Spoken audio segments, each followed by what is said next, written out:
Introduction. Why David met Goliath. The story of David and Goliath was one of Rich Dad's favorite stories. I suspect he may have seen himself as David, a man who started with nothing, yet rose to compete against the giants of business. Rich Dad said, David could beat Goliath because David knew how to use the power of leverage. A young boy and a simple slingshot were far more powerful than the feared giant, Goliath. That is the power of leverage. My previous books were on the power of cash flow. Rich Dad said, cash flow is the most important term in the world of money. The second most important is leverage. He also said, leverage is the reason some people become rich, and others do not. Rich Dad went on to explain that leverage is power and that power can work in your favor or against you. Because leverage is power, some use it, some abuse it, and others fear it. He said, the reason less than 5% of all Americans are rich is because only 5% know how to use the power of leverage. Many who want to become rich, fail to become rich because they abuse the power. And most people do not become rich because they fear the power of leverage. There are many forms of leverage. Leverage comes in many forms. One of the recognized forms of leverage is the leverage of borrowing money. Today we are aware of the severe problem of people abusing this powerful form of leverage. Millions of people struggle financially because the power of debt leverage is used against them. Because of the consequences of the abuse of debt leverage, many people now fear this form of leverage, saying, cut up your credit cards, pay off your mortgage, and get out of debt. My rich dad would chuckle and say, cutting up your credit cards won't make you rich. Cutting up my credit cards only makes me miserable. Nonetheless, Rich Dad agreed that if you were abusive with the power of debt leverage, you definitely should cut up your credit cards, pay off your mortgage, and get out of debt. He said, giving a credit card to some people is like giving a loaded gun to a drunk. Anyone who is near the drunk is in danger, including the drunk. Instead of teaching us to fear the power of debt leverage, Rich Dad taught his son and me how to use the power of debt leverage in our favor. That is why he often said, there is good debt and bad debt. Good debt makes you rich and bad debt makes you poor. Most people are loaded down with bad debt and many others live in fear of debt and are proud to be debt-free, even to the point of being free of any good debt. In this book, you will find out how my wife, Kim, and I retired young and retired rich because we were deeply in debt with good debt, debt that made us rich and financially free. In other words, we use the power of leverage, we did not abuse the power, nor do we live in fear of its power. Instead we respect the power of leverage and use it wisely and cautiously. Can everyone be rich? During the hundreds of interviews I have given after the release of the first Rich Dad book, I am asked this question, do you think everyone can be rich? I reply, yes. I believe everyone has the potential to be rich. At that point, I am often asked, if everyone has the potential to be rich, why do so few actually become rich? My usual reply is, I don't have the time today to answer that question. They insist, I may say, many of the answers are found in my first 4 books in the Rich Dad series. If the interviewer is persistent they may ask something like, when will you give us all the answers? I reply, I don't know if anyone has all the answers.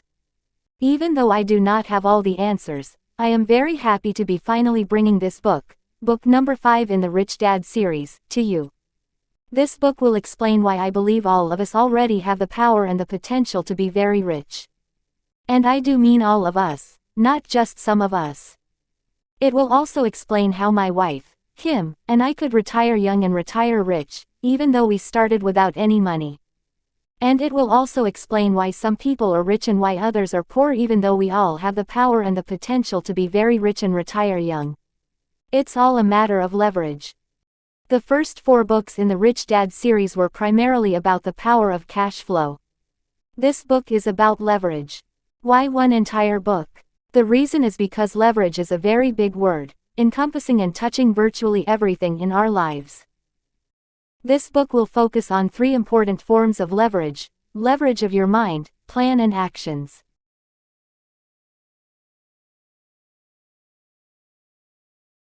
Section 1. The leverage of your mind. This is the most important section of the book. In this section, you will find out why money does not make you rich. In this section, you will find out that the most powerful form of leverage in the world, your mind, has the power to make you rich or make you poor. Just as someone can use, abuse, or fear the power of debt leverage, the same is true when it comes to your brain, a very powerful form of leverage. Words are leverage. You will find out the power of words.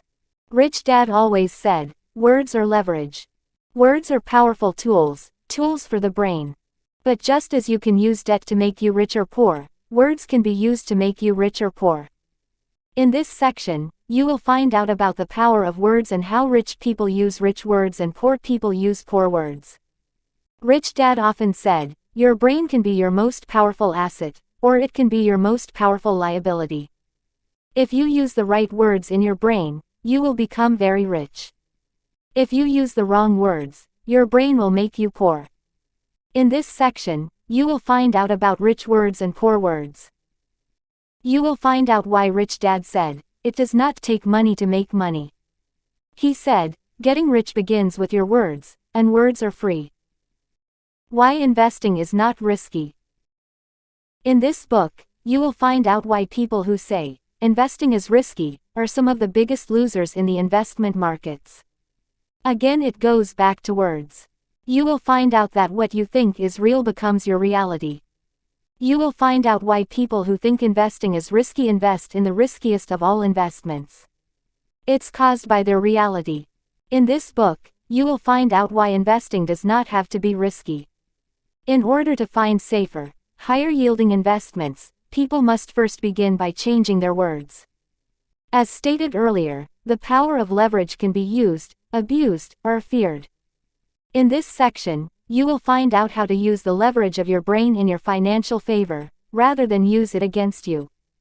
Rich Dad said, most people take the most powerful leverage in the world, their brain, and use that power to make them poor. That is not the use of that power. It's abuse. Every time you say, I can't afford it, or, I can't do that, or, investing is risky, or, I'll never be rich, you are using the most powerful form of leverage you have to abuse yourself. If you want to retire young and retire rich, you will need to use your brain in your favor, not against you. If you cannot do that, the other 2 sections of this book will not be possible for you, even though they are easy to do. If you can gain control over your most powerful form of leverage, the next 2 sections will be easy. Section 2. The leverage of your plan. In book number 3, Rich Dad's Guide to Investing, I wrote that, investing is a plan. In order for Kim and me to retire young, we had to have a plan that started with nothing because we had nothing. The plan had an end or an exit, and it also had a time limit. Our time limit was 10 years or less. It took us 9 years, retiring in 1994. I was 47 and Kim was 37. Although we started with nothing, we exited with approximately $85,000 to $120,000 a year in income without working. Our income was now coming solely from our investments. Even though it may not have been a lot of money, we were financially free because our expenses were less than $50,000 a year. We retired young in order to get rich. One of the advantages of retiring young is that we now had the free time to get rich. By the way, Forbes magazine defines rich as $1 million or more a year in income. In other words, according to Forbes, we were not yet rich when we retired. Knowing that, one of the reasons for retiring young was so that we would have the time to get rich.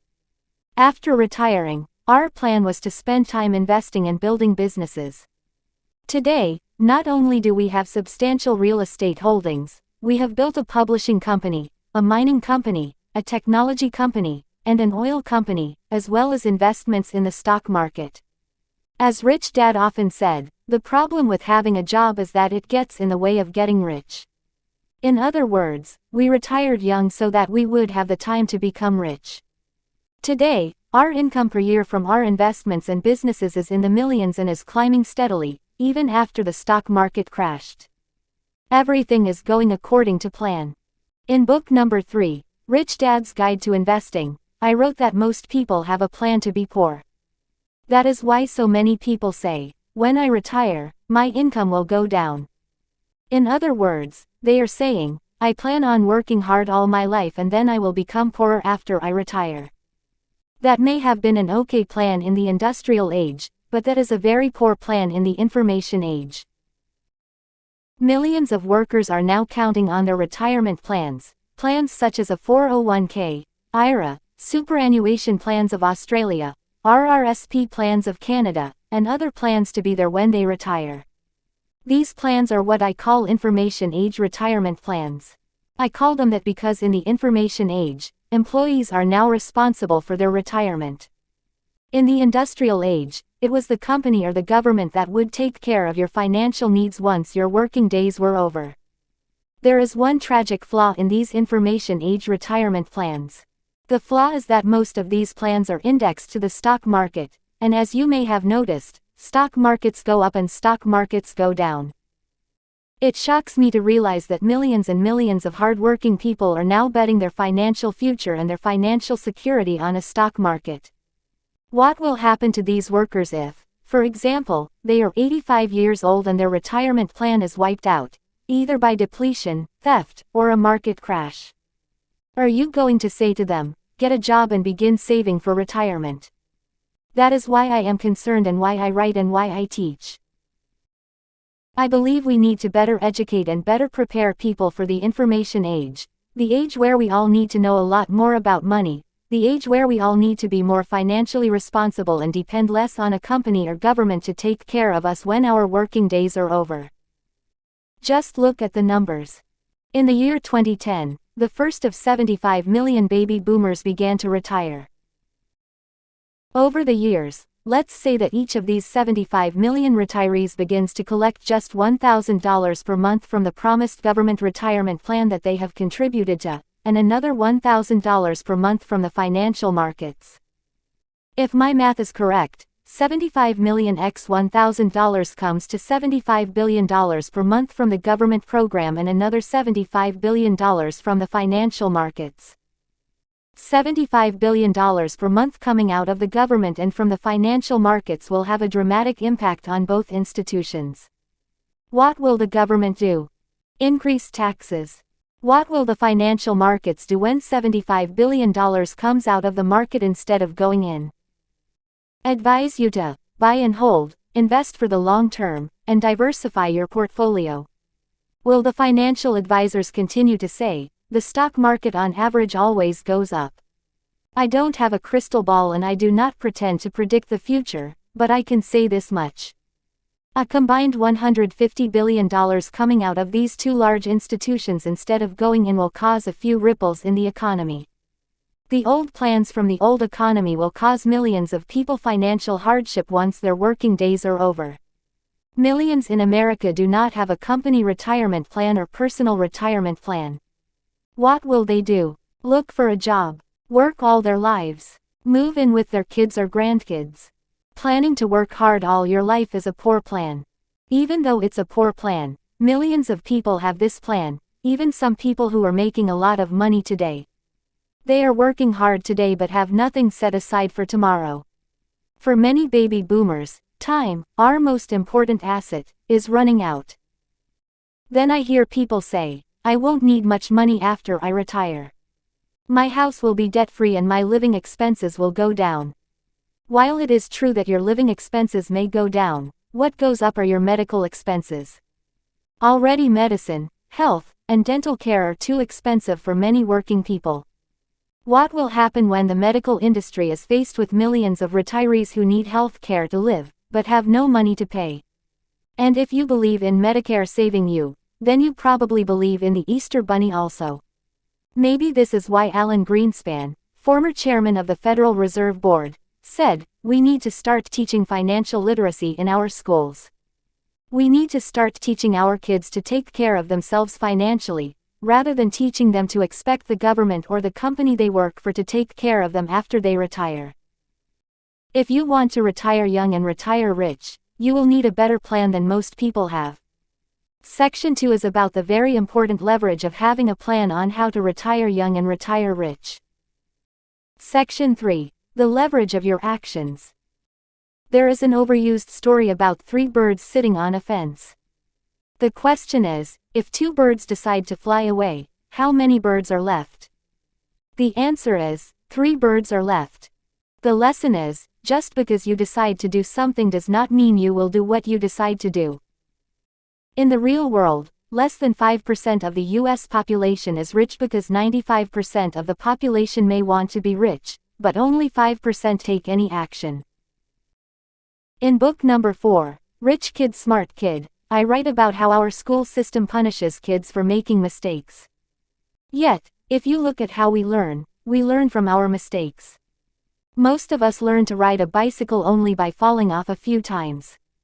We learn to walk by falling a few times.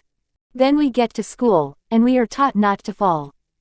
We are taught that people who fall are stupid. We are taught that smart people are people who sit like the 3 birds on the fence and memorize the right answers. It's a small wonder why only 5% of America's people become rich. If you look at some of the richest people in the world, people such as Bill Gates, founder of Microsoft, Michael Dell, founder of Dell Computers, Ted Turner, founder of CNN, Henry Ford, founder of Ford Motor Company, and Thomas Edison, founder of General Electric, they all did not finish school. I am not saying that school is bad. In the information age, school and education are more important than ever before. I am saying that sometimes to be successful, we need to learn to not do what we have been taught to do. If you want to be more successful, simply watch how kids learn and copy them. One of the things I had to learn was how to overcome the fear of making mistakes, the fear of failing, and the fear of being embarrassed. Most young kids know how to do that naturally, but then we teach them not to do it in school. If I had not been able to learn how to make mistakes, how to fail, and how to overcome my embarrassment, I would not have been able to retire young and retire rich. 3 easy things everyone can do to become rich. I have always said that what you have to do to become rich is simple and easy. Almost anyone can do it. I am happy to share this book because sections 1 and 2 prepare you to do the simple things you need to do if you want to retire young and retire rich. I will go into the 3 main assets that make people rich and allow them to retire young. The 3 asset classes are real estate, paper assets, business. In section 3, you will find out what you can do to begin acquiring these 3 vitally important assets. The reason my wife Kim and I could retire young and retire rich is because we spent our time acquiring assets rather than working for money. If you can read this book, you can do the simple action steps to begin acquiring these important assets, the assets that the rich 5% of the population acquires. I promise you that you can do the action steps, but you will need to read the first 2 sections of this book. If you do not read the first 2 sections, you may not be able to do the action steps, even if they are easy to do. As Rich Dad said to me years ago, getting rich begins with the right mindset, the right words, and the right plan.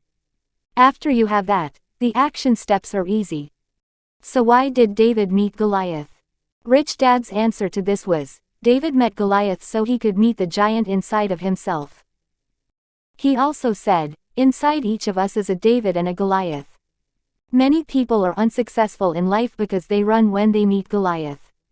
Without Goliath, David would never have become a giant of a man. Rich Dad used this story to inspire his son and me to become financial giants. In other words, instead of killing the giant, Rich Dad inspired us to become giants. This book is about becoming financially free.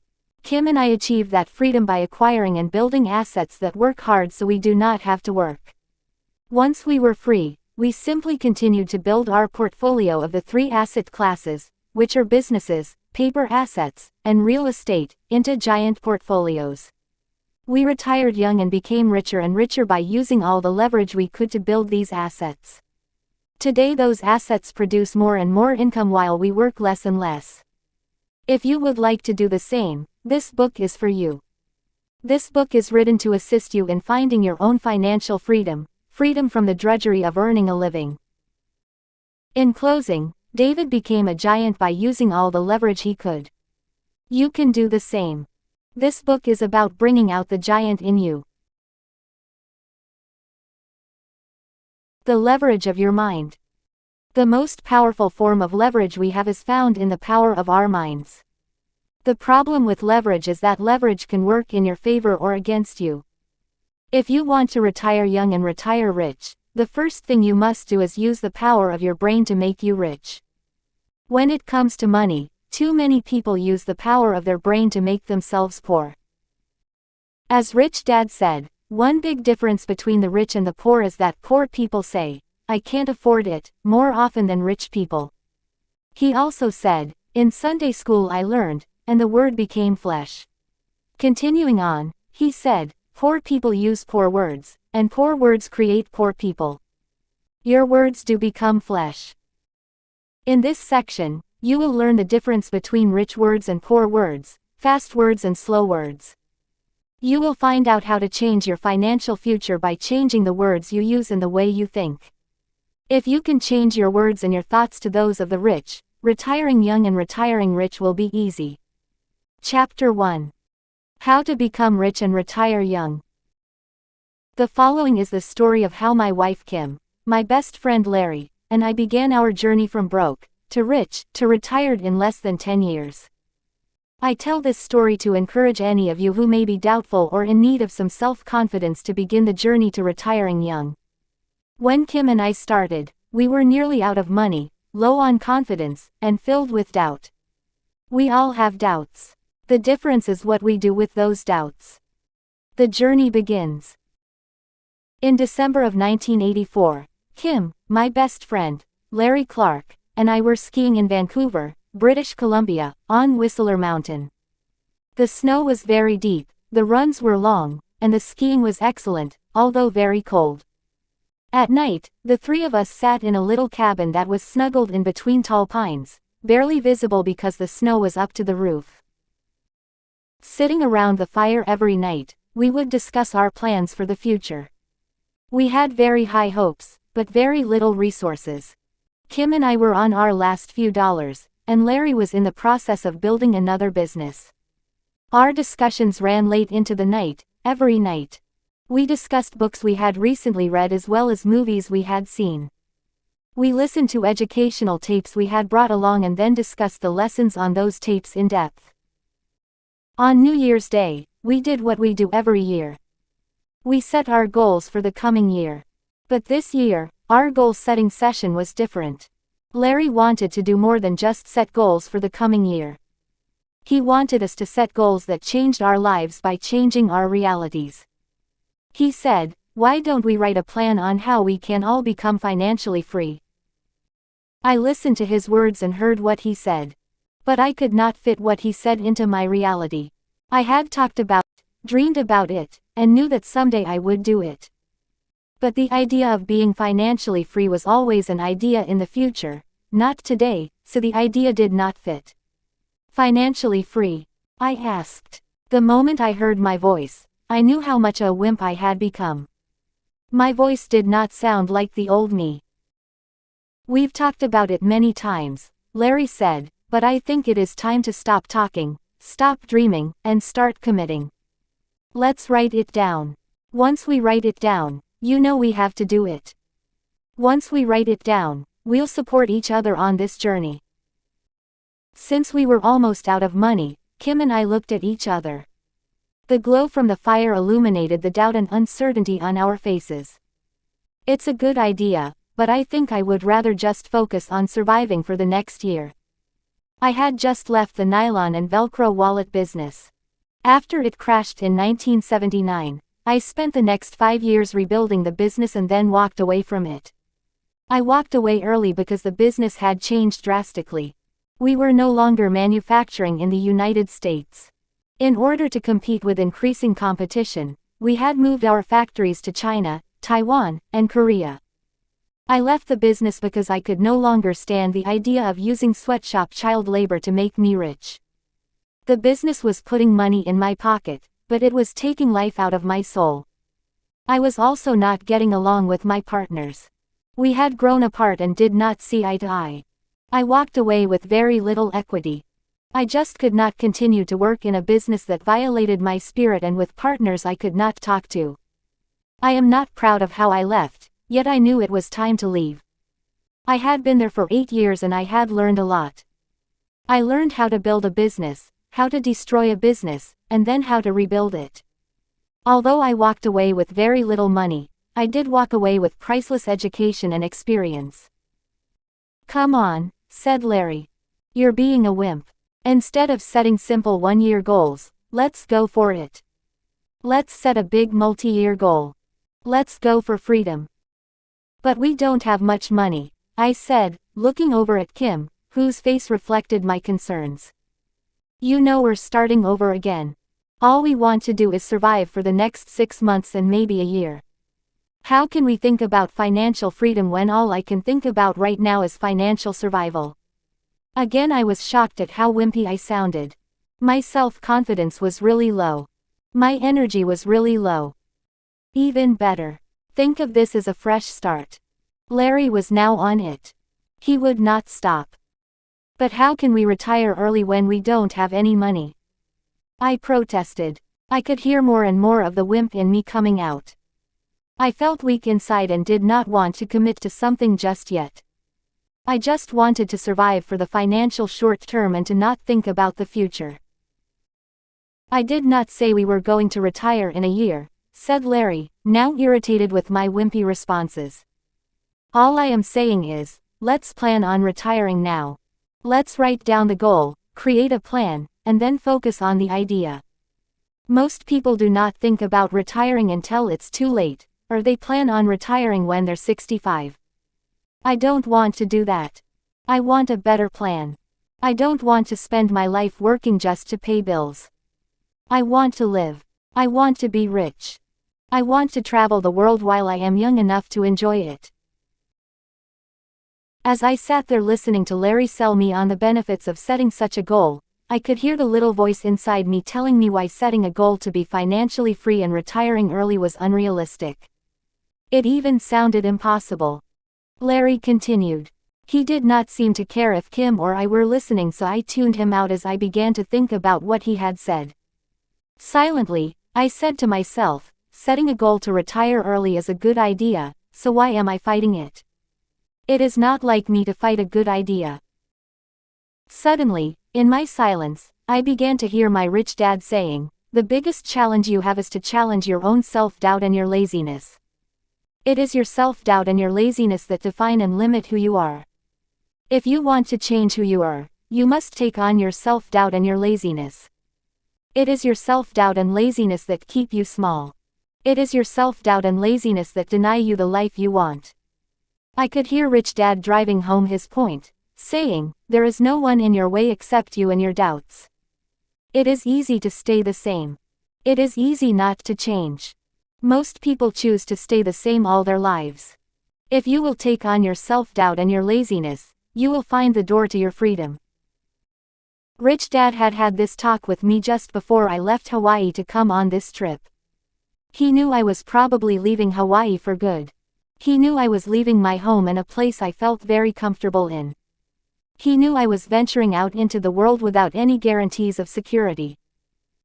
Now, just a month after my talk with Rich Dad, I found myself sitting on this tall snow-covered mountain, feeling weak, vulnerable, and insecure, listening to my best friend telling me the same things. I knew it was time to grow up, or give up and go home. I realized that it was this moment of weakness on the mountains that I had come for. It was decision time once again. It was time to choose. I could let my self-doubt and laziness win, or I could change my perceptions about myself. It was time to move forward or go backward. As I tuned back into Larry talking about freedom, I realized that he was not really talking about freedom. At that moment, I realized that taking on my self-doubt and my laziness was the most important thing I could do. If I did not take it on, my life would go backward. Okay, let's do it, I said. Let's set the goal to be financially free. That was New Year's Day 1985. In 1994, Kim and I were free. Larry went on to build his company, which became one of Inc. magazine's fastest-growing companies of the year in 1996. In 1998, at the age of 46, Larry sold his company, retired, and took a year off. How did you do it? Whenever I tell this story, the question I am asked is, how? How did you do it? I then say, it's not about how. It is about why Kim and I did it. I go on to say, without the why, the how would have been impossible. I could tell you how Kim, Larry, and I did it, but I won't. How we did it is not that important. When it comes to how we did it, all I will say is that, from 1985 to 1994, Kim, Larry, and I focused on Rich Dad's 3 paths to great wealth, which are increasing business skills, increasing money management skills, increasing investments. There are many books written on each of these paths, and if I did the same, this would be just another how-to book. But what I think is more important than how, is the why we did it, and the why is because I wanted to challenge my own self-doubts, my laziness, and my past. It was the why that gave us the power to do the how. Rich Dad often said, many people ask me how to do something. I used to tell them until I realized that, even after I told them how I did something, they often did not do it. I then realized that it was not the how, but why I do something that is more important. It is the why that gives you the power to do the how. He also said, the reason most people do not do what they can do is because they do not have a strong enough why. Once you find the why, it is easy to find your own how. Instead of looking inside themselves to find their own why for wanting to become rich, most people look for the easy road to wealth. The problem with the easy road is that it usually ends in a dead end. Arguing with myself. That night, sitting in the cold mountain cabin listening to Larry, I found myself silently arguing with him. Every time he said, let's set it as a goal, write it down, and create a plan, I could hear myself arguing in response, saying such things as, but we don't have any money. I can't do that. I'll think about it next year, or once Kim and I get settled. You don't understand our situation.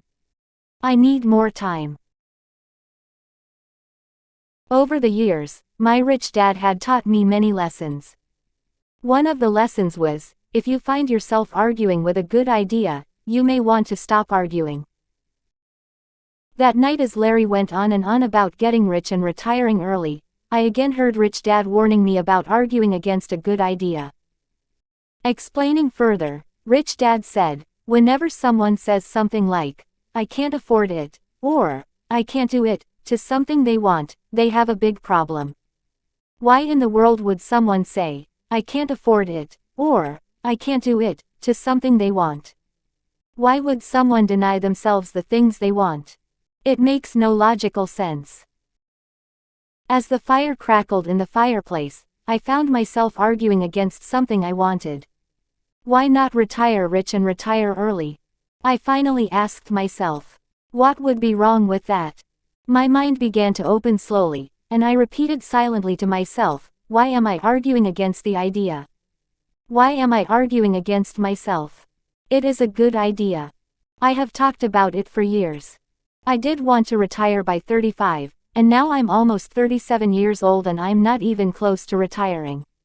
In fact, I'm nearly broke. So why am I arguing? Once I said that to myself, I realized why I had been arguing against a good idea. At the age of 25, I had planned on becoming rich and retiring between the ages of 30 to 35. It was my dream. But after losing my Velcro wallet business the first time, my spirit was crushed and I had lost much of my self-confidence. That night sitting by the fire, I realized it was my lack of self-confidence that was doing the arguing. I was arguing against a dream I wanted. I was arguing because I did not want to feel disappointed again. I was arguing because I was protecting myself from the pain that dreaming big dreams can bring if that I was arguing because I was protecting myself from the pain that dreaming big dreams can bring if that big dream does not become reality. I had dreamed and failed. That night I realized that I was arguing against failing again, not against the dream. Okay, let's set a big goal, I said quietly to Larry. I had finally stopped arguing against a good idea. The argument was still there, but I was not going to let the argument stop me. After all, it was only an argument I was having with myself and no one else. The little person inside me was arguing against the person who wanted to grow up and be bigger. Good, said Larry. It's about time you stopped being such a wimp. I was really getting worried about you. The reason I had decided to do it was because I had found my why. I knew why I was going to do it, even though at that moment I did not know how I was going to do it. Why I decided to retire early. How many of you have ever said to yourself, I am sick and tired of myself? Well, that New Year's Eve, sitting around the fire with Kim and Larry, I got sick and tired of my old self and decided to change. It was not just a mental change. It was a change that came from deep inside. It was time for a big change, and I knew I could change because I found out why I wanted to change. The following are some of my personal whys, why I decided to go for retiring young and retiring rich. I was fed up with being broke and always struggling for money. I had been rich for a brief moment with my wallet business, but after the business crashed, I was back to struggling again. Although my rich dad had taught me well, I still only had his lessons. I had still not become rich, and it was time for me to become rich. I was tired of being average. Through school, teachers said, Robert is a bright boy, but he just does not apply himself. They also said, he's bright, but he'll never be as smart as the gifted kids. He is just above average. That night sitting on the mountain, I got sick and tired of being average. It was time for me to stop being average. When I was 8 years old, I came home and found my mom crying at the kitchen table. She was crying because we were buried under a mountain of bills. My dad was doing the best he could to earn more money, but as a schoolteacher, he wasn't doing so well financially. All he would say was, "Don't worry. I'll handle it." But he didn't. The way my dad handled it was by going back to school, working harder, and waiting for his annual pay raise. Meanwhile, the bills kept piling up, and my mom felt more and more alone with no one to turn to.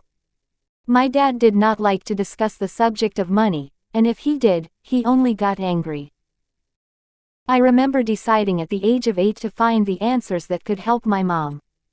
That night sitting on the mountain, I realized that I had found the answers I had searched for since the age of 8. It was now time to take those answers and turn them into reality. The most painful why of all was the reality that I now had a beautiful young woman in my life, Kim. I had met my soulmate, and she was in this financial mess because she loved me. That night on the mountain, I realized that I was doing to Kim what my dad had done to my mom. I was repeating a family pattern. At that moment, I found my real why. So those are my whys. I wrote them down that night and kept them in a secret place. For those of you who read my second book, Rich Dad's Cash Flow Quadrant, you may recall that things got worse for us once we left the mountain. I started that book by telling the story of Kim and me living in a car for about 3 weeks after our money ran out.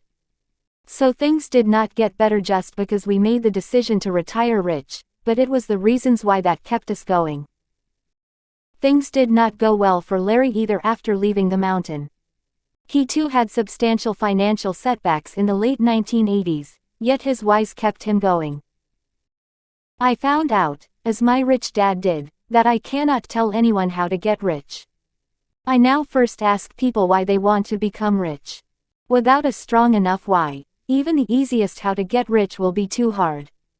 There are many ways to get rich, but there are only a few personal reasons why you want to get rich. Find your why, and then you will find your how.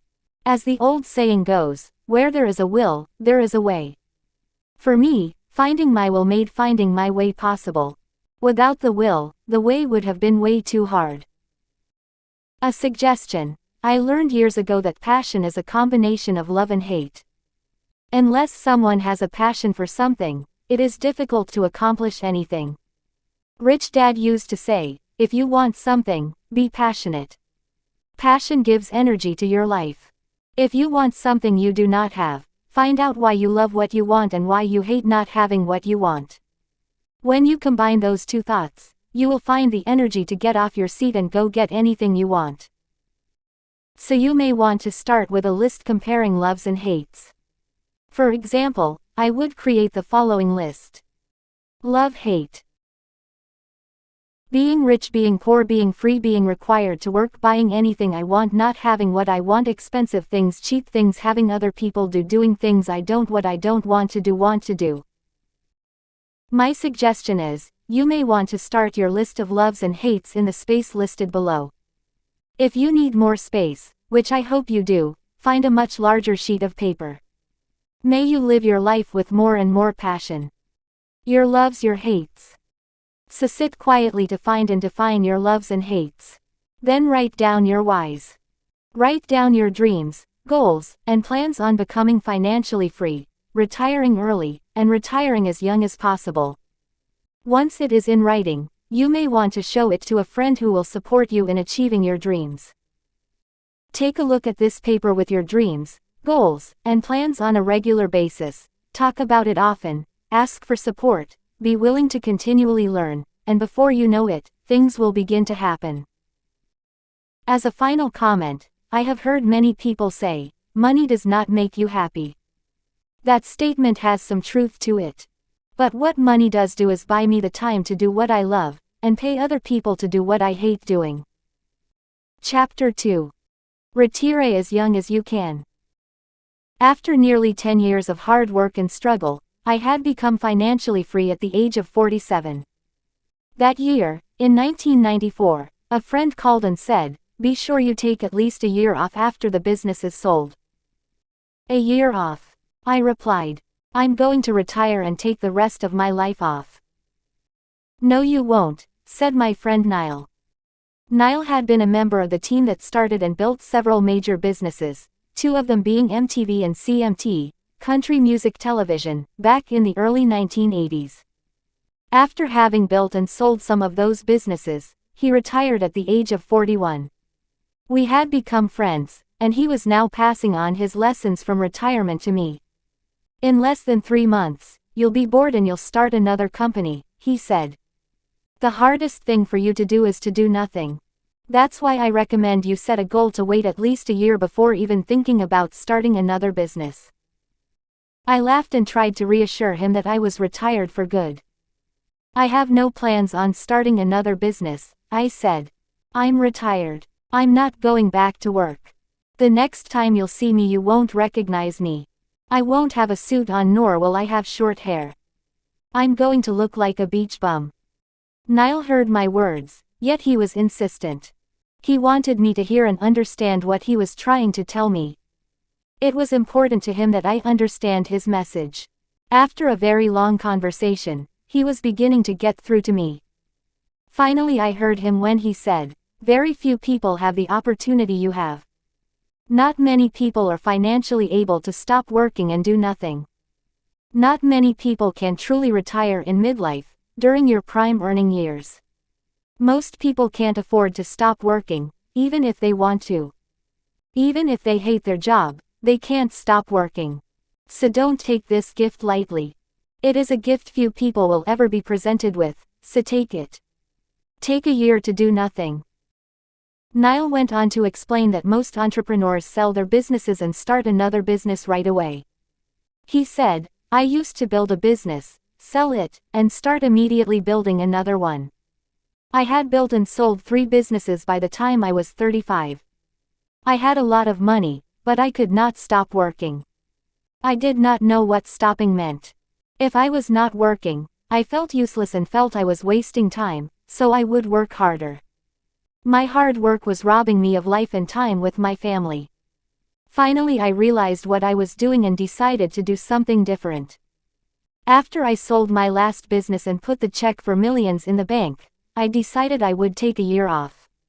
Taking that year for my family and me was one of the best decisions I have ever made. That time alone with myself, having nothing to do, was priceless. Do you realize that we were in school studying since we were 5 years old? And once we left school, we've been working.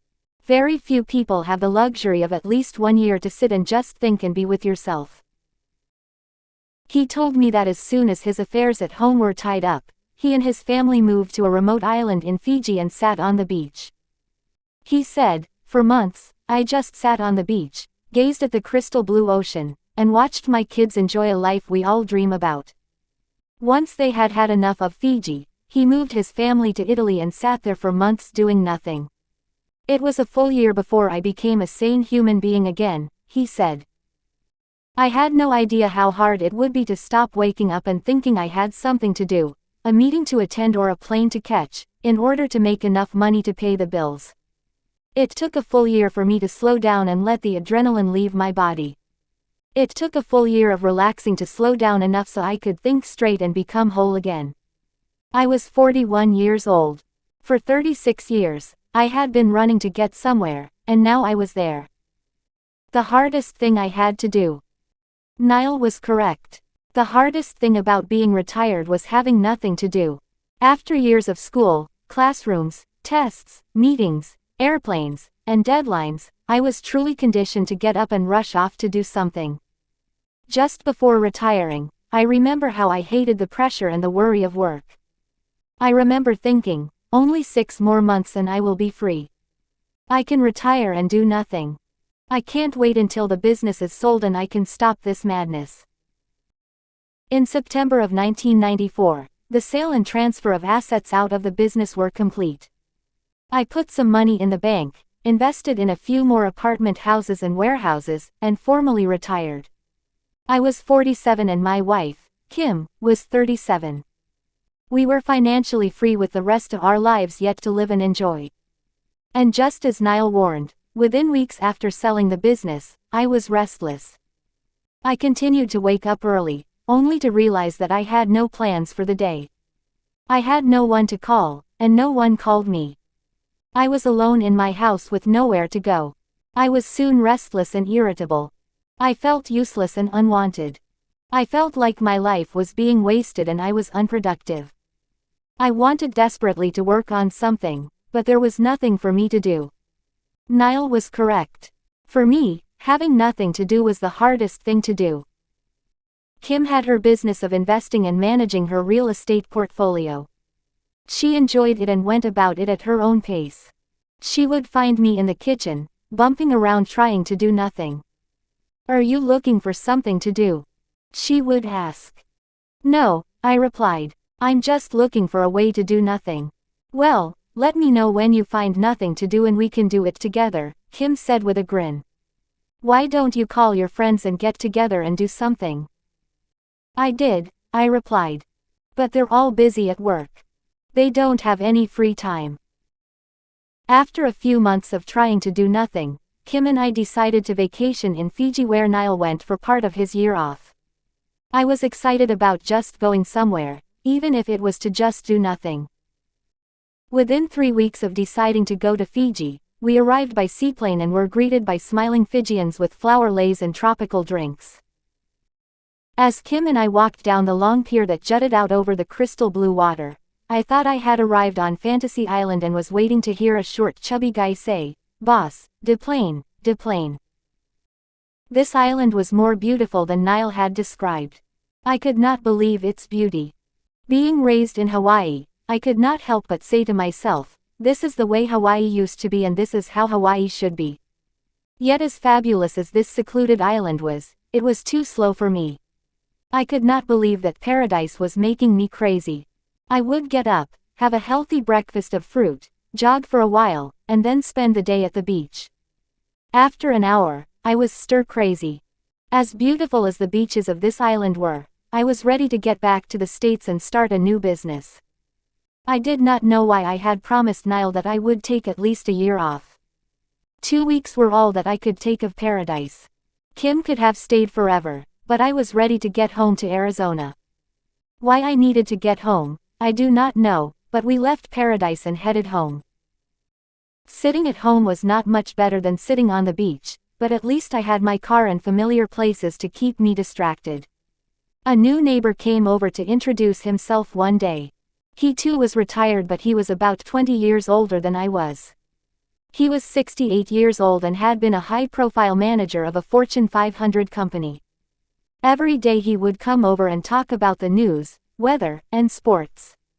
He was a nice guy, but sitting around trying to do nothing with him was worse than the worst meetings I had ever been in. All he wanted to do was work in his backyard and play golf. To him, retirement was pure heaven. He did not miss the corporate world at all and just loved his free time doing nothing. I realized that I would wind up like him if I hung around him much longer. When he wanted me to join his men's card group at the country club, I realized that I had to find something else to do in order to do nothing. Finally, I could take no more. One day I said to Kim, "I'm moving to Bisbee. I need to go somewhere where I can be busy doing nothing." In a few days, I moved to the small ranch that Kim and I owned.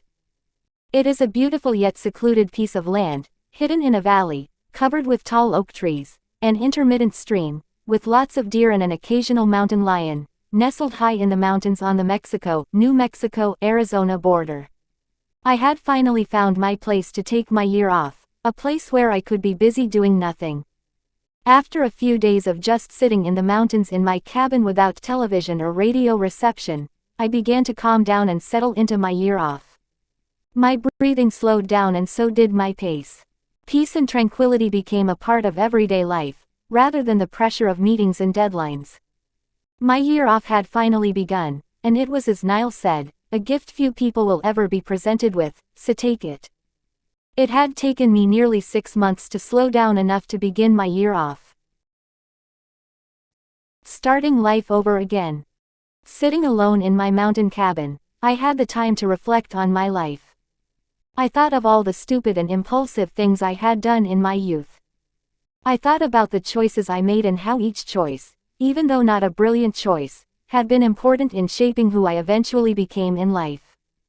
I had the time to sit and remember my high school days and the friends I grew up with, friends I rarely see today. I recalled my friends from college and wondered how they were doing. This time alone gave me the opportunity to reflect on how much the friends of my youth impacted the man I had become. There were so many moments sitting in my cabin that I wished I could go back in time and be with my boyhood friends again. I wanted just to laugh and be young again, but now all I had were the precious memories. I wished I had taken more pictures and written more letters and kept in touch more, but we had all become busy with life and had gone our separate ways. Sitting in the mountains in front of a roaring fire, playing back the memories of my youth was better than going to a movie theater. The time off gave me the time and the solitude to replay in vivid detail the memories of my past. It is interesting that even the bad times didn't seem that bad. I came to appreciate my life, the people in my life, the good and the bad. As messed up as my life was at times, I greatly appreciated my own unique life. In those quiet moments, I realized that we all have the potential to be good and bad. We all have the potential to be great, but greatness was not to be a part of my youth. I was not a child genius, a musical prodigy, an athletic star, nor was I in the in crowd or invited to many parties. In looking back upon my life, I realized my life was average, but sitting in the mountains made my average life seem very special to me.